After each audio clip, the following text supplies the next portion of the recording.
भर में पोलिंग का मरहला मुकम्मल होने के बाद नताइज और जोड़ तोड़ का सिलसिला जारी है।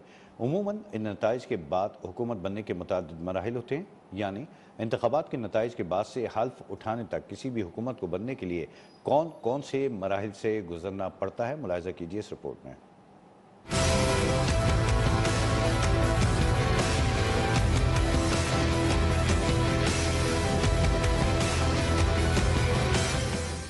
मुल्क भर में आम इंतखाबात का अहम मरहला मुकम्मल। पाकिस्तान के 12वीं इंतखाबात में अवामी नुमाइंदों का चुनाव मुकम्मल हो गया। आइन के आर्टिकल 224 के शिक 2 के तहत आम इंतखाबात के 14 दिन के अंदर इलेक्शन कमीशन नताइज देने का पाबंद होता है। नताइज के बाद इलेक्शन कमीशन कामयाब उम्मीदवारों के गेजेट नोटिफिकेशन कौमी असम्बली सेक्रेटेरिएट को भिजवाएगा। आइन के आर्टिकल 92 शिक 2 के तहत निगरान वज़ीर-ए-आज़म की एडवाइस पर सदर मुमलिकत 21 दिन से पहले किसी भी वक्त इजलास बुला सकते हैं। ताम इजलास की तलबी में 21 दिन से ज्यादा ताखीर नहीं की जा सकती। इफ्तिताही इजलास में 9 मुंतखब अरकान हल्फ उठाएंगे। स्पीकर राजा परवेज अशरफ 9 मुंतखब अरकान से हल्फ लेंगे और फिर स्पीकर और डिप्टी स्पीकर का चुनाव किया जाएगा। स्पीकर और डिप्टी स्पीकर का इंतखाब खुफिया राय शुमारी से होगा। स्पीकर और डिप्टी स्पीकर के इंतखाब के बाद स्पीकर नए कायदे ऐवान के इंतखाब के तरीक़ेकार का ऐलान करेंगे। कायदे ऐवान के कागजात नामजदगी जमा करवाने वाले उम्मीदवारों को 1 दिन का वक्त दिया जाएगा। सदर पाकिस्तान कौमी असम्बली में वज़ीर-ए-आज़म के इंतखाबात के लिए इजलास तलब करेंगे। मुल्की आइन के कवायद 32 और 33 के तहत इजलास में नए कायदे ऐवान का इंतखाब अमल में लाया जाएगा। कौमी असम्बली में डिवीजन यानी तकसीम की बुनियाद पर वोटिंग का अमल होगा। इस तरीके कार के तहत कौमी असम्बली में 2 लॉबियों को वोटिंग के लिए मखसूस किया जाएगा। वोटिंग का अमल मुकम्मल होने के बाद गिनती की जाएगी, जिसके बाद स्पीकर कौमी असम्बली की जानिब से सबसे ज्यादा वोट हासिल करने वाले उम्मीदवार का ऐलान किया जाएगा। जो मेंबर सबसे ज्यादा वोट लेगा वही कायदे ऐवान और मुल्क का वज़ीर आज़म कहलाएगा। वज़ीर आज़म के इंतखाब का मरहला मुकम्मल होने के बाद कौमी असम्बली सेक्रेटेरिएट सदर को खत इरसाल करेगा कि कौमी असम्बली से मुंतखब वज़ीर-ए-आज़म की हल्फबर्दारी का इंतजाम किया जाए। आइन के आर्टिकल 91(5) के तहत सदर मुंतखब वज़ीर-ए-आज़म को ओहदा संभालने के लिए बुलाएंगे और उनसे हल्फ भी लेंगे, जबकि अगले मरहले में वज़ीर-ए-आज़म वफाकी वुज़रा और वुज़रा मुमलिकत का तकर्रुर करेंगे।